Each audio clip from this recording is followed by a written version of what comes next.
Hello? Okay, how you doing? Is this working now? Yes. Okay, great. So, did you want to talk about your phone specifically, or did you have some other things? Um, no, I wanted to talk about, okay, so my phone call with Evan on Sunday, and then my experiences at the hospital over the past 3 days, and then Okay. work, and then school. Okay, so we'll give each of those 15 minutes. Is that Yes, the agenda? Okay. that would be great. All right, so tell me about Evan. Okay, so I sent him a message at 4:42 p.m. saying, yo, are you around for a phone call? And exactly 4 hours later, he sent me a message saying, like, yes, if you can do late. And then I sent him a message back saying, like, yes, I can. And then whatever, he texted me and then he called. And so we had this conversation. And, like, basically, it was a continuation of the same conversation that we always have with, like, again, every time I like communicate with him on any level, it's a deepening of intensity. And the last time we talked about him, you said that we were on different paths. So it's hard because on one hand, like, I love him and like want him to be my life partner. And on the other hand, like, I just kind of need him in my life as a friend. And I'm not quite sure that he's capable of the growth that I would require in somebody who would fall under the definition of life partner. Right. So, what you're looking at is an inability to resolve how he fits in, Yes, thank you.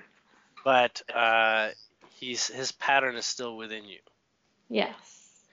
So, what we'll do is we'll find out exactly what part of his pattern is in you, and go from there. Okay, cool. We're gonna go about it the psychologist route, Okay, that's my favorite route. and I'm just, even though I'm not a psychologist, I'm being guided right now to do it that way. I'm just gonna go forward. I have a couple of questions. Um, have you been in bed with him more than a dozen times? I've never been in bed with him. Okay. We have not ever done The anything. other, the other thing is, well, the next question is, um, have you held hands? No, we've only ever been strictly platonic. I mean, we have hugged hello and goodbye appropriately, Okay. but we've not, yeah, been like physically intimate in any way other than hug friend. Right. Um, does he share in any of your discussion on the types of stuff that we talk about or about your work? Yes, but on both levels. He's actually in California doing a course on deep energy healing Okay. Now, how long have you known him? For 2 years? for 16. 16 years. Yes. What have you been doing over the last 2 years relative to each other? We have had the opportunity to hang out one on one for the first time in our relationship and In the have tea. last 2 years. Yeah, it started in 2012. Okay, because I was gonna say that's where the vibration gets potent, at least. Well, that would make sense. Um,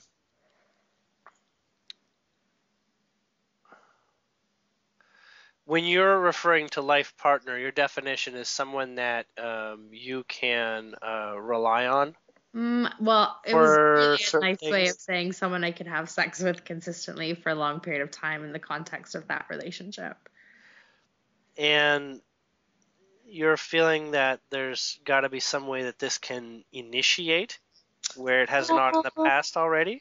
no, I'm not worried about initiation because I feel like initiation will occur and will only occur when we're both like ready and at a specific point, and it's the reaching of that point and the length of time that I feel it may take to get there that causes me a sigh of like there's other people out there that I can achieve that aim with more easily and sooner.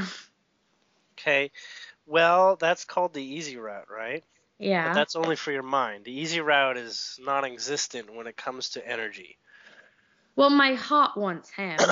That's just how it is. So it's not actually much different than a relationship with a family member that you're really close with. Yeah, I would say that's true.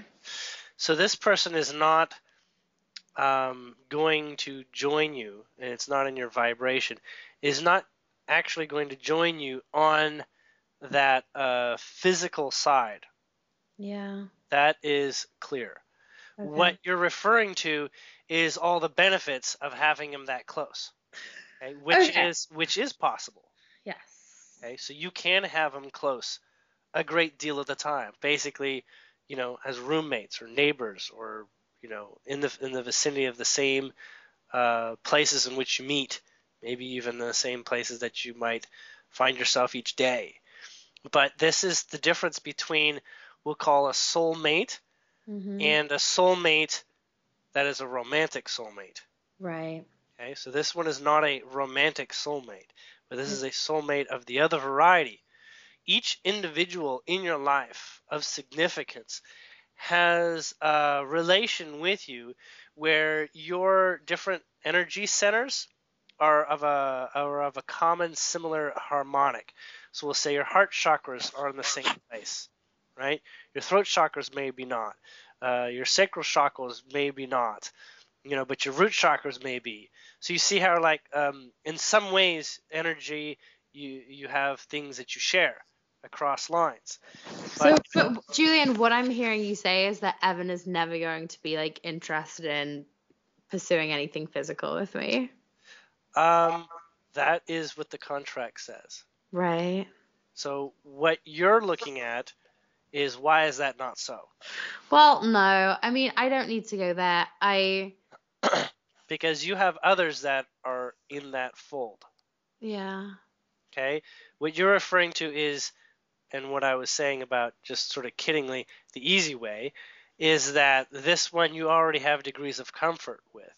But you're still on a path of exploration, and you're going to come across a lot of adventures on this journey. And a lot of people that are going to make you feel even more excited about life than even he does.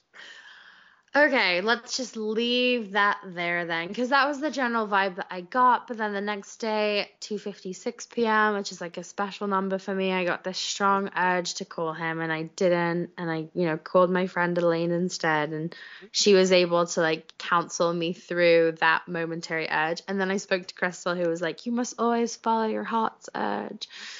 So, So there's nothing wrong with him being the soulmate friend that you've known him to be. Okay? They have a lot to offer, and they have a lot of respect and can take a lot of crap from you, right, generally that's true. speaking, right? Like a family member in a way, as they are soulmates, but But not it just romantic. feels painful that he wouldn't like find it sexy. Like that just feels painful to But me. you'll see when you go further and discover lots of people that get married, you Right. find out that they're best friends, but they really are not compatible on the romantic side of things. Yeah. I mean, That fair doesn't enough. mean that they don't need to be married. They just think that that's the way that it works. But they may not share the sacral chakra relation.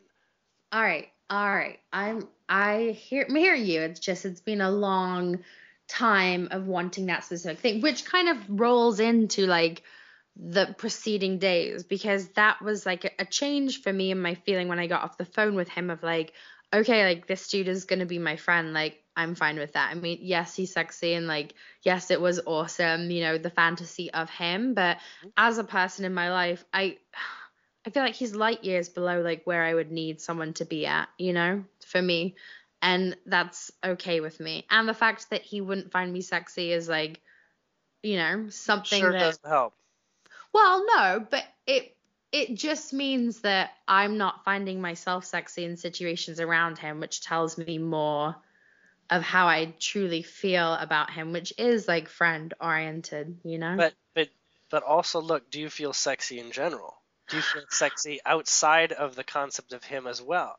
Because if you do, Oh, then you will find also those that do find you that way.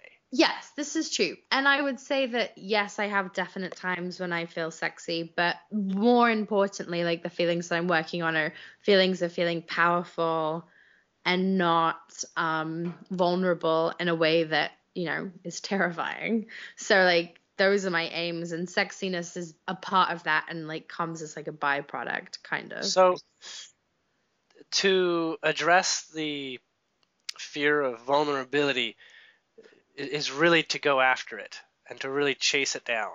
Yeah. So literally to exercise your vulnerability, maybe in bits and pieces, rather than all hinging on how a date turns out, So this is this place where we put ourselves out, not all the way out, but we have a public appearance. We state our feelings clearly when there's an opportunity to do so. Okay, not seeking those opportunities, but when opportunities present themselves, that's letting you know that the space is provided for you to have that opportunity. Yeah, and I would say that like that is kind of where I have been at. So right, I'm done with that subject now. Moving on to the hospital. Okay. So I found out, first of all, little backstory. I had Valentine's Day brunch with my uncle at this restaurant, and it's a teeny little vegan omnivore place, and you have to like literally walk past our table to get to the counter. Anyway, there was a man with a girl standing, talking to the people, paying, doing whatever. And he had a giant butcher knife tattooed on his neck. And my uncle, because like God bless him, he's just like, proceeded to discuss the inappropriateness of this gentleman's neck tattoo at a very loud tone, like past the point of assurance that he could not hear the conversation. Yes. And however, I turned to look at the man, and he looked at me at the same time, and then we both looked away without kind of meeting eyes. And then the next time I turned to look, he was gone, and I'm not sure where he went or what happened to him. So anyway, so my uncle was supposed to go in on Monday for an angiogram that might turn into a shunt. So it was like, was he going to stay Monday night and go home Tuesday, or was he going to be able to leave on Monday afternoon?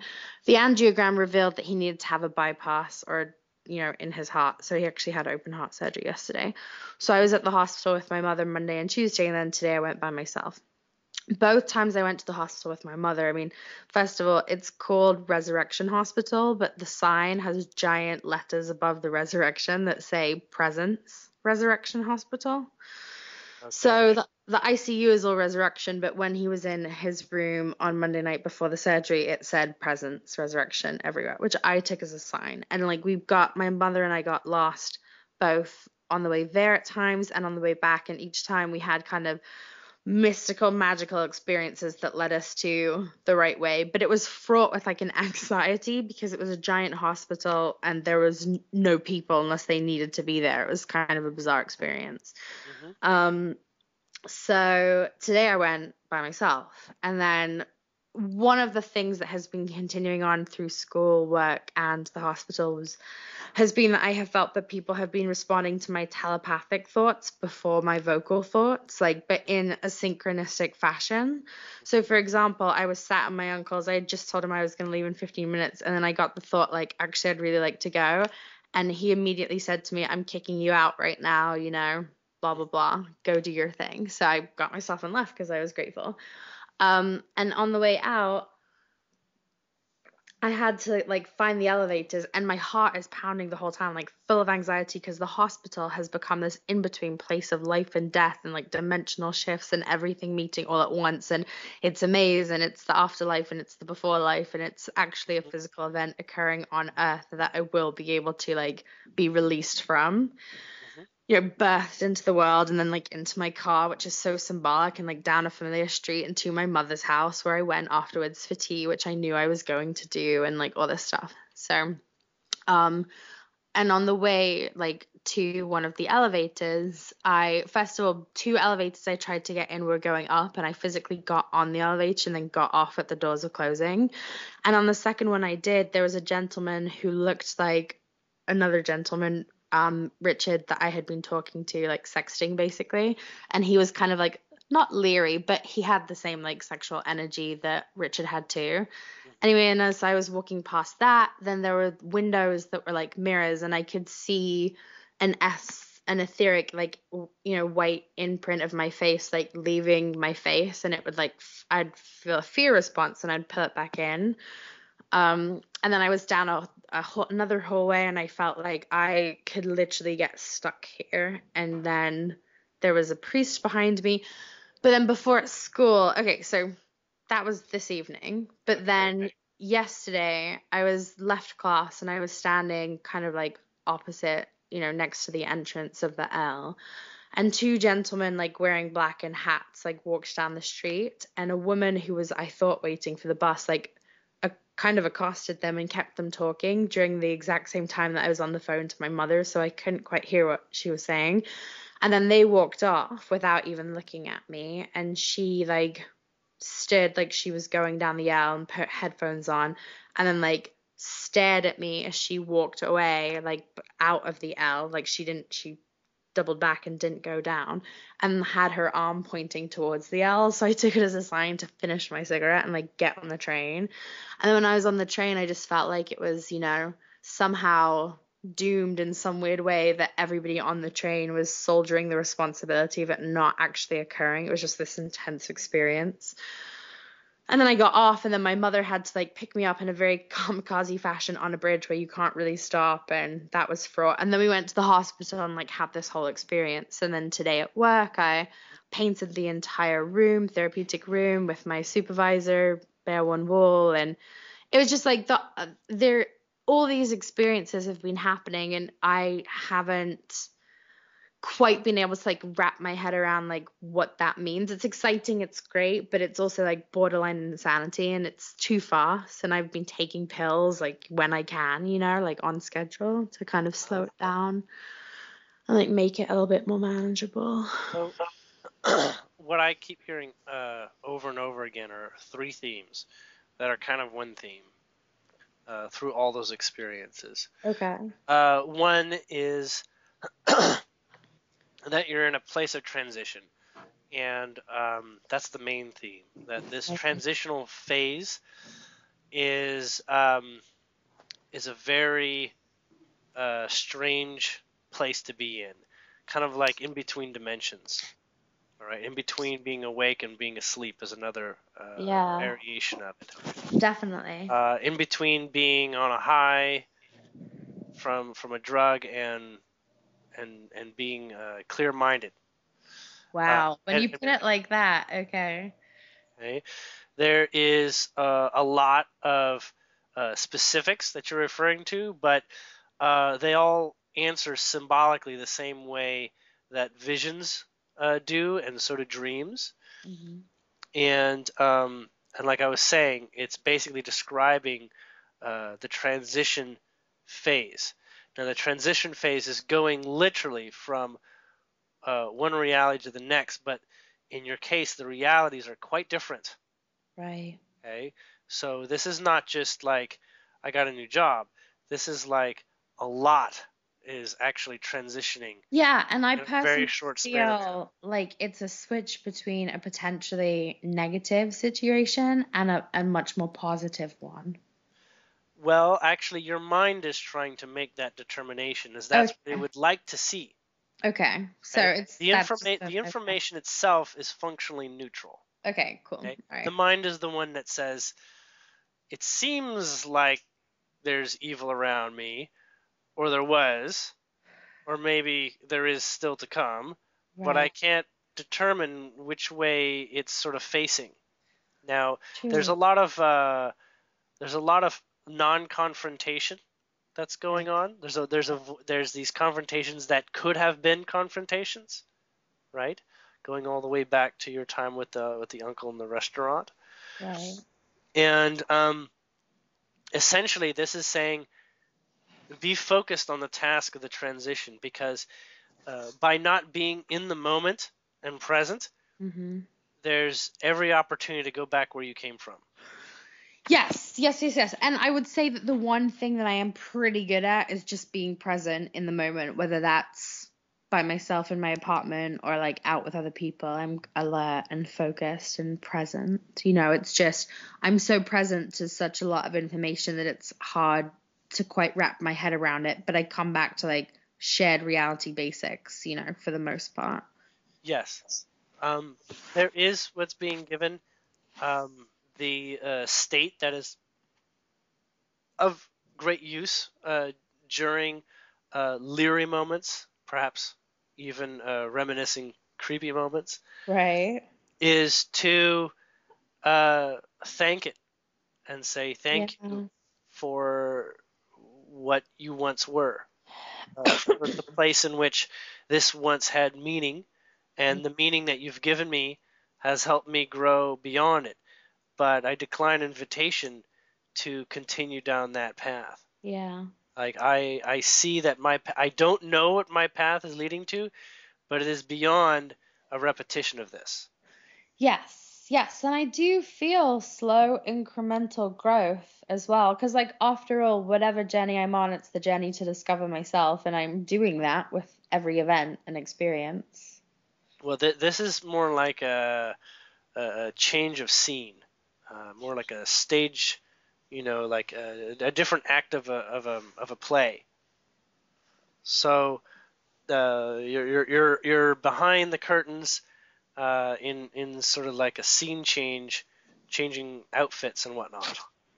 Gotcha. Okay, so you're not actually in a place where lots of determinations are going to be particularly significant. Even though during transition you can say everything is absolutely hyper important, at the same Right. time allowing it just to initiate on its own without making initiations of your own. Oh, can I It, tell you it's something else? Go ahead. When I was getting off the L for school, I was, again, I would say accosted by a large gentleman who was, appeared very troll-like and grabbed my hand in a black glove and kind of pulled me over to the side and was asking for help to buy a train ticket. And I gave him the dollar that I had and like shook out some change. And he was like, "Thank you for the start." Hmm. And I felt as though he may not even have been human. So going about my day today and for the rest of last night, I'm not quite sure that everybody in a body that I'm seeing is a human person. Okay, so relative to human, there's really no such thing. Okay, Okay. when you're referring to human, you're trying to give an identity to a form of consciousness that is basically serving during the change of scene. It's kind of like the people in the back of the theater that are not in the play. They're Okay. just there working with the change of scene, and so they get involved with moods, feelings, and helping you rehearse. Okay. Okay, so these minor experiences are kind of like really small quizzes to see if you're ready to go back out on stage Yeah. into the next scene. Yeah. So um, they've been referred to by Delores Cannon as backdrop people. Right. Are you familiar with that term? No. But So I can like get it. um, yeah, you could probably look that up later. But in general, um, there are people that are playing a role so that you can become more observant of the act in which you're moving into, Cool. Because the, I the, feel as the though dimension you're moving into. a potential future outcome of this transitional experience could be the ability to manifest phenomenon in a way that people can see. Like I have started to see things, and when I see them, I assume or hear them that other people, if they were with me, could see or hear them too. Yeah, that's Which, typically not the case. okay, okay, I've had to go through that myself. okay, Um, and as much as at one time all I wanted to do is describe what I was seeing, I realized that I was actually disconnecting from people around me, even though they were enjoying to some degree. Um, I was becoming too different a vibration than they were accustomed to okay, being around, okay, right? And so what that does is that highlights you. That puts you in a position that, on some cases, some people's egos would actually follow that path, but that's not the case between you or I. Okay. So with regards to these additional perceptions, Right. begin to ask, literally ask, if not even out loud, what the purpose is for seeing these, since your higher being really is only interested in pulling back the veil with useful information. Okay. And when you get curious enough, then the context begins to come into play. Okay. Okay? There's nothing that you can perceive that you cannot get the answers to. Okay. Okay? I think there's like, I can feel a block in my mind of like projecting against receiving the answers. Well, first off, children are trained through the system to look at imagination in one way and things that they see that adults don't see and call that imagination. Okay? But in fact, imagination is a significant sixth sense. Right. And it's not just on the visual. It's, it's hearing things, it's feeling things, it's feeling like, you have access to information, but you don't know what the context is, because the world in which the context is, there's all these deceptions in terms of people not actually sharing their truths. Yeah. It's kind of like when you've asked your mother if she was sad. She says, "No, of course I'm not sad. I've got everything I want." But instinctually, you knew she would be sad. Right. At the same time, you're told that your instincts were incorrect by someone you trusted, right? So there's disconnects with that level of perception, Yeah. and that perception is part of what this new place is much more involved in. So we'll say that you're entering more of a scene in which intuition and empathy play a more central role. Okay? And I actually feel very, very comfortable with that because I feel like it enables me to be like a nicer, kinder, more gentle person. Yes, and at the same time, it will be empowering, and it'll be a place of more energy.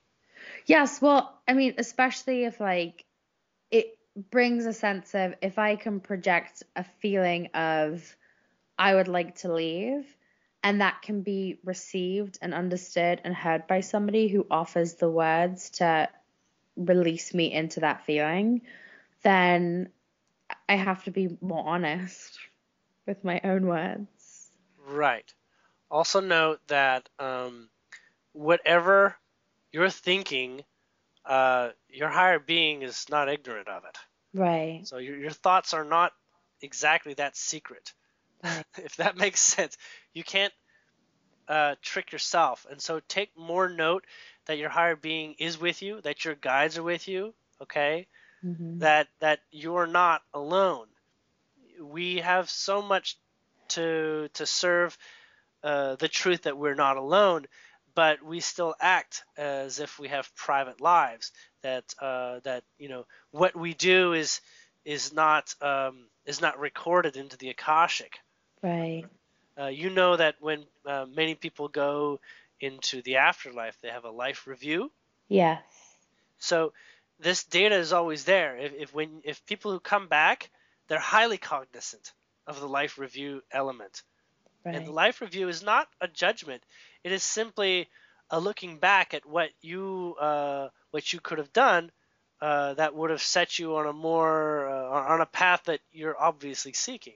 So basically, hiding elements of yourself away naturally is what you will wish you hadn't done, in terms of you could have done more, being honest, truthful, transparent, and maybe even a loudmouth or being a blabbermouth about your feelings.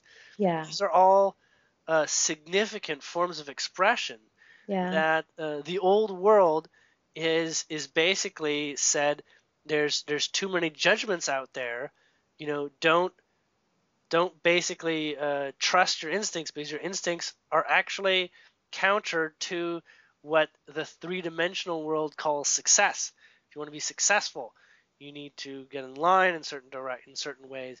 You need to follow the social norms, and you're finding that people like the hippies, they did everything to break down every social norm they could possibly find, because they realized that there is an entire other world that is accessible. It's not imaginary. It is very accessible, where people choose to live in a world where isolation of their thoughts is counterproductive in nearly every way. Yeah. See, Yeah. Yeah. as humanity is moving towards telepathy, Right. one of the earlier steps towards having that, and you're going through this directly yourself. Forget about society. We're just talking about you.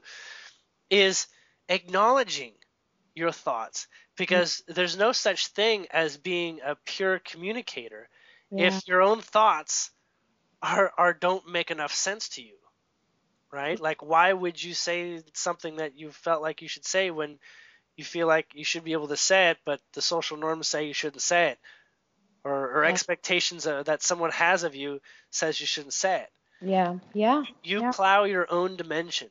You are always the leading lady in your story. Right. So really, it doesn't matter what you come up with. Everyone must step in time with what you choose to do. So if you decide to change some of the lines for the sake of maintaining consistency, they will play along, believe it or not, if what you're doing is acting from your heart and not acting in a perpetuation of illusion and perpetuation of programs that you know that you want to move past. Yeah. Okay? Yeah. Yeah. Essentially, yeah. So essentially, you're looking at, don't repeat anything you don't care to repeat, and be honest with each person in your life, no matter what the results may be. In your case, you are going to be a blunt person, and that is going to be a very common theme for you that you'll face, that says, this is not like other people. Other people are not blunt like me.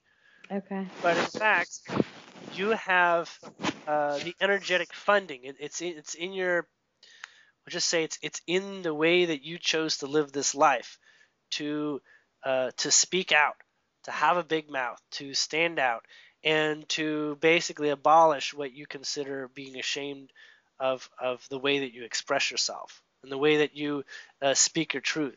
You see, the only truth worth speaking is your own. Okay, now why other people are speaking their truth is because they're inviting you to options to include in your reality. So everyone has options. So if you have at least the patience to hear other people's options, that's fine. Much like the person is asking you for money, and you basically have the option to give him no money, right? Or Mm-hmm. stare him in the eye and say, I don't think you deserve it. Or basically say, let me go find more money. You need it. There's all these options, and people are basically playing these roles, at least during this transition phase. They should be very obvious, to sort of determine exactly what sort of frequency is going to be the state of freedom that you're going to choose in your next play, in your next act. See, it's kind of like quizzing you, and that's why things are particularly odd and strange, right? Almost like you're in a scene of a Harry Potter movie. And things will be like this because you're going through a very quick pace of assessment of exactly what you're going to be resonant in the next space. I mean, does the next space require me to like still be in my body? Yes. Okay, awesome. But that's even relative too. I mean, the Yeah. next space can be you spend a lot more time sleeping and lucid dreaming. Who knows? Right. Okay, thank you. um, yes, all the next spaces for quite some time are meant to be physical. Cool. What you're referring to as the symbology of resurrection, death, all these sorts of things, they were not. They had nothing to do with mortality. Okay. They're just the strong symbols that get you to pay attention because they're particularly intense to consider. Right. Thank you. Yeah. Okay? I mean, a tattoo wasn't enough. It had to get a little bit more intense than that. It had to get into your uncle spending more than one day than he should have. Yeah. Okay? To get you to start think about the death of a world. Yeah. Yeah. All right. So in fact, all I see is fundamental progress. Yay! Oh, it's so relieving to hear. um, there's a couple things that are likely to continue to be a bit confusing, but you have a good memory, and so you can journal them, keep track of them. Mm-hmm. You don't have to make a decision about what they mean until you find yourself in a calm place, like in a meditative state, and you can do that. The best time, in your case, is around 11 o'clock at night. Okay, Okay. that's your the 11 to 11:40 or so is your highest contemplation period. Cool. This Thank time. you. And then wait, a quick question, because I heard you do this with another person, like Uh-huh. super quick. My birth time, is it 5:31 p.m.? No, Okay. it's 38. 5:38 p.m. Okay. Yes. Okay. I think that's the most impressive thing that you do, Julian. I don't come up with it. I'm serious. It's just the number just says it in my ears. Okay. I just hear it. Most of the data that I'm speaking, I don't even know what I'm going to say at the end of the sentence. Cool. So it's a kind of a form of channeling to just trust where my words lead themselves to. And this is how I follow the purpose that my higher being has for this session, and to be in alignment with your higher being to speak what you're to hear. Cool. Um, so we were going to do 15-minute increments. Do you want to get into the other two, since we're a little over the half-hour mark? Yes. So okay, so we've covered the hospital. Okay, so school work is related because work is really my internship anyway, so it's all tied into school. Okay. Um, so my school was a school, and now it has become a university in 2015. Uh-huh. And the transition of that has really made me think about like a mystery school transition to a more public platform. Yes. Um, And then being in the art therapy department, which was like the first master's created, makes me feel even more that it's a mysterious connection that is exemplified by the interaction of my cohort and professors. We say a lot, but a lot is going on under the surface with the work that we do together. And I have felt Yep. that in my internship as well, like the way that my supervisor and I navigate the room and the school feels like, again, a very kind of honest and clean and healthy and awesome power, but powerful and directed under the surface of, typical mind control that is found in every school and Right. blockages that way. And what's your question? I guess my question is like, is that like, Is your intuition correct? yeah, It is. There's a couple things that are also associated with the title of university, okay, and it's not just the money and the attention that it gets, but it's also referring to evolution as well. okay, Now, evolution is essentially a sign of progress. It's a right, representation of progress, as long as the evolution is making decisions towards a sustainable projection. right, Now, what you're referring to with the feeling that these people are going to have a great capacity to contribute to this larger sphere is because these colleagues have a vibration that you associate with the type of vibration that you see in the coming shifts in the world, and the coming great demand that there will be building for services such as I this mean, department has to offer. one of the signs that I have been seeing has been dark glasses. Like I just associate people wearing dark glasses with Mhm. a witch, wizard type, magical, mysterious, alchemical chemistry. Yeah, you're talking about frames or lenses. Frames. So, dark glasses are and the color that people choose to have for their frames Mhm. is usually correlated with an extension of their eye colors. So if it's dark, then you're referring to the center of the eye where it's dark, Okay. right? But if you have green frames and you have green eyes, then that's the projection. If you have blue eyes and blue frames, then that's the projection. If you have Well, blue that's eyes and if interesting. you have blue eyes and green frames or red frames, that's the intended projection. So it can Right. actually overcome the color of your actual eyes in terms of what serves to be perceived. Which Now, makes black, sense because I got a pair of dark glasses and a pair of glasses that match my, hair eye tone. mhm. So, And so black is generally chosen to be a very direct, uh, basically look into my eyes color, okay, that I guess right? is a Like more look at appropriate me square. understanding. Yeah. Look into the center of my eyes. Don't work around the periphery. Yeah. And that's what they'll do. They will draw. It's also the purpose behind eye makeup and the colors for them too. Yeah. Have you noticed that if you have darker eyelashes or mascara, whatever, um, it gets people to give more attention to the eyes and look directly at the person? I haven't worn makeup for so long. I Well, don't even, maybe with other people. well, but even with other people, like I just don't even look at that. Okay, that's great. It's not necessary. But the point is, that's what the black frames are Okay. symbolically referring to. I mean, that makes sense. So. And so, if you want to be taking much more directly, in some cases it also comes out as more seriously, dark frames.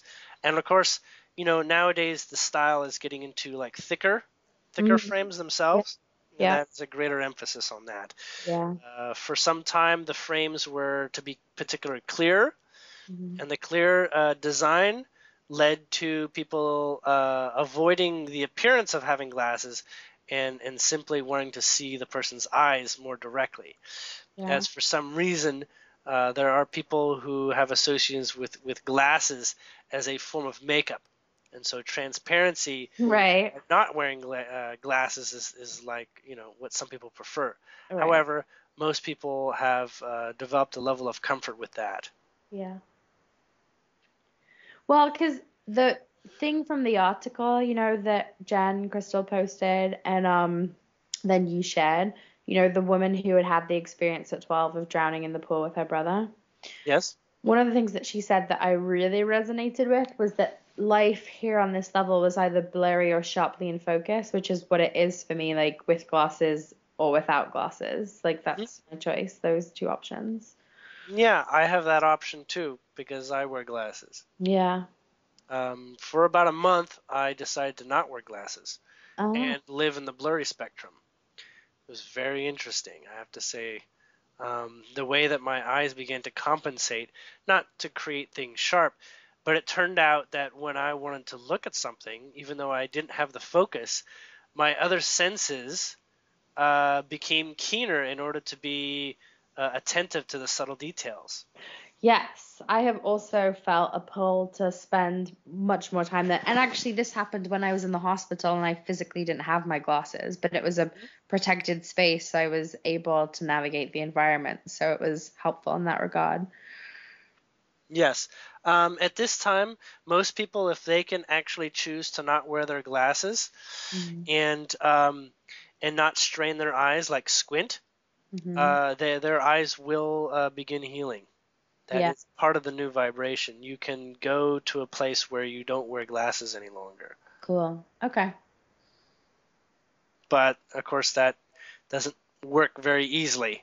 When Well, it's got a so little many hard. requirements such as driving or Right. you know Yeah. I was gonna say it's a little hard to television or drive. monitors and things like But that. I'm pretty sure I drive with like guardian angels navigating the car anyways. So it just seems to be magical. I love driving in my car is when I feel the safest and the best. I actually have a similar feeling, um, and yeah, some people it's relaxing to them. And for Mhm. me, it's so relaxing. It's gets a little bit boring, so I like driving fast occasionally. That's just me. I like taking the curves harshly. There you go.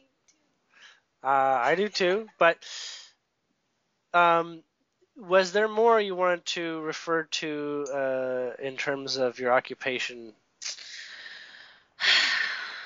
Um, I guess just that I feel it is deeply important. And I mean, again, we talked a little bit about this the other night, but the idea that I was going to then be on a timeline that was not in my future to become an art therapist Uh-huh. was like ground earth Hmm. shaking for me. Hmm. And I'm at a point where like I was so tilted off balance that I still feel precarious. And like again, that was I think an experience needed to facilitate the transition phase of current. Well, what ultimately I feel led to the timeline shift Mm, was as a result of greater focus of what is a priority. okay. And the priority had to go through the mind. The mind had to get an education. The mind, on many levels, it didn't happen consciously. And that was So part like of the relaxing, the part of the letting go. At the same time, the mind basically was in a negotiation phase for taking one route or another, right? And so it saw ultimately that the heart energy was of greater value than protecting itself, yeah, right? yeah. Um yeah, so what I'm hearing you say is that a relinquishing of control to allow for a more exposed and conscious experience of subtle energies was the focus that was needed. So I'm able to do that within the realm of school and work as kind of challenged and tested by this transition period. Yes, and in the new place, there's going to be, we'll just say, the measure in which there are things to surrender to is going to be a consistent clip. Oy, But um, the rewards will be incredible. cool. And so you'll recognize that early. Okay. And this timeline perspective shift has offered that as a starting point to let you know about how significant it can be. Now, letting go doesn't mean that you give up. Letting go means that you give into a place where what be has to be, and for the mind to stop trying to control the subtle things. Yeah, because it like I could Right? feel it trying to control it right then. I guess yes. Right? Yes. Because ultimately, I mean, if you wanted to be an astronaut tomorrow, you could be if you decided it, and then you found a way to allow yourself to be that. Yeah. I mean, I can tell you about 3 different ways in which that can happen simply by my state saying this is how you allow it. And I can follow that path step by step. For some reason, that's a knack for me. But um, the point being, how to get there is circumstantial. And the mind can sabotage it every step of the way if it has not agreed to the arrangements and conditions under which it's going to operate. Does that make sense? Yeah, I was just feeling sorry for my poor mind. I would say congratulated. Congratulations, mind, you're amazing. You've pulled through, and and taken this this body ship to the next level. Awesome. Yes, it very much has. So you had a fourth agenda item.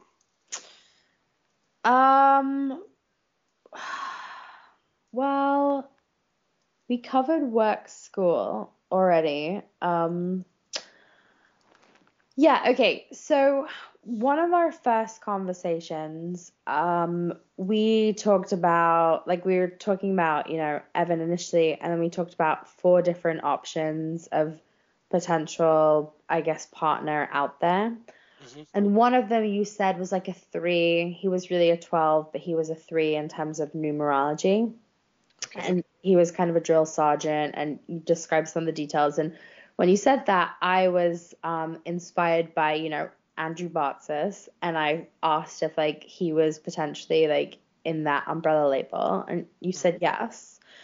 Anyway, so like that connection between my desire to like put him in that role as a potential partner has been something that I have been challenged by, like especially recently. And one of my friends from the league has felt timeline shifts revolving around my public conversation with him on October 16th, and things that occurred on one timeline in the chat room that didn't actually occur on the timeline that I'm on. And what was my question? What was I gonna say? Yes, okay, so I guess the question I'm asking is, was his ability, and you said he could be replaced if need be, and I'm wondering now if like that whole conversation was at the time I wanted so badly him to be like a potential, partner in my life, that I like forced him into that kind of umbrella label, where really it was just about like We'll put it this. Yeah. I'm going to put it simply. Okay. The partner is going to be easier than you're aware. Easier than you can pretty much fathom at this time. Okay? It's going to be blunt. It's not going to be subtle. It's not going to be mysterious. And it's not going to feel like someone's out of reach. Okay. All right? There's a place where your mind can train itself to make anything happen. Okay? And literally, you can have anybody on the planet. But where you stand in opposition to that occurring is that you're interested in a partner sooner than your mind is ready to prepare for, making anyone in particular that you already have your eyes set on meet your objectives. So you want to say, almost like saying you have 2 objectives and your mind can only give you one of them. Okay. Okay. So simply because it sees it as too much of a strain and energy. And the reason why it sees as a strain of energy is because the mind operates in a puzzle-solving mechanism. It has, it uses the skills and tools that it has before it. But in the process of allowing and discovering how faith works is that the number of tools multiplied by like 1,000,000 with regards to how the universe can get things done more efficiently than the mind does. The mind's objective is not to actually solve problems. It's actually more to allow wisdom to allow it resolve problems. Right. And when there is anxiety, that's like the number one way of saying, I can't find the right tool right now, and I can't hear the tools being delivered to me. Okay. That is really helpful. It makes a lot of sense. So anxiety is like a mechanic saying, I dropped my tools and I can't find them. Yes. Gotcha. Okay. It's a little bit odd analogy, but did that answer your question relative to Andrew? Let me think. Yeah. I mean, yeah, I guess it did. Yes. Okay. Because basically what I heard is that it's my mind to make up, so there's no pressure or there's no consideration, or there needs to be no feeling of like blame, shame, or guilt around anything, I guess. Yes, because, well, at the same time, when those are not there, and you'd rather start with an environment in which they just aren't there to begin with, okay, like a clean slate, Right. versus trying to clean up a slate and working with that. Well, it's more of like trying to keep the slate clean at a projection that I'm not even necessarily sure is coming from me per se, but like it's like a knee-jerk reaction of this is like something that could be felt in this situation that I have to pretty consciously like turn away at this point. Okay, and that is part of your nature to have a very, very powerful mind. Okay, um, it's in your nature, and it's not that typical. It is typical of some Okay. people that are accelerating at this time in a All very, right. very short span of time. So in the last 4 minutes, I just want to say I read another article that talked about the giants as basically a DNA race that the current cabal was inherited from. And that typically they had pale skin and red hair, which is what I have. And I just wondered if that was the idea of being in the wrong DNA skin suit, that I'm a gnome in the body of a giant. What you're referring to is, we'll just say, the importance of having giant DNA to make strong humans, but they're not in any conscious way involved as a collective. Okay. All right.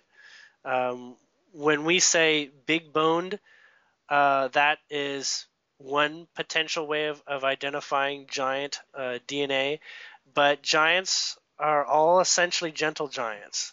Okay. They're not like trolls. Trolls are a little bit different. Trolls are a bit more towards the reptilian frequencies. Okay. Okay. Yay, so you can be a giant and a gnome. Yes, in fact, you can be like 1,000 different races, including unicorns. Yay. So, um, and the reason why you can be unicorn is because they create children from thought. Okay. So, literally, a unicorn can have a human child if it chooses to manifest one. Okay. This is part of why the druids were established as having a special DNA within their activated states, but only when they're in their activated state. Right. That's a sidetrack, but since you were asking about the giants. But that was helpful. Thank you. I'm glad that we were able to cover that. Okay. Um, someone with giant DNA is actually not likely to be a very forward thinker. They do not exercise their mind that much at all. Okay. They live in a very intuitive nature with nature. Yeah, okay.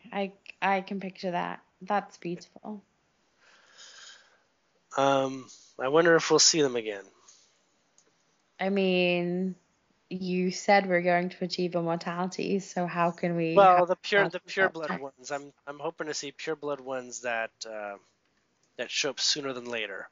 I've been told that the entire fairy dimension, as we understand it, where nature has a relationship with consciousnesses that have bodies, Mm-hmm. that is going to come through the Avalon Gateway, and I still feel that. Cool. I mean, I'm at Camelot. It's the name um, of the school. is that right? Yeah. Oh, sounds like you'll have a front seat. Yay. Well, I'm thinking we should probably wrap up now. Mm-hmm. Was there any last questions you wanted to that you had to get addressed today? No, but I do want to talk about, I think you mentioned that I had like 18 lives on Earth. So like next call, maybe I just kind of want to go through those because Crystal mentioned a life that we had together, which was interesting to me, and I just wanted to like see my lives in context. So stay Yeah, tuned for next that time. could be fun. And it can give you some pretty interesting insights as to some of the reasons why you do things. Yay, cool. All right. Well, take care for tonight. Yes, you too. Uh, Thanks, Julian. take care.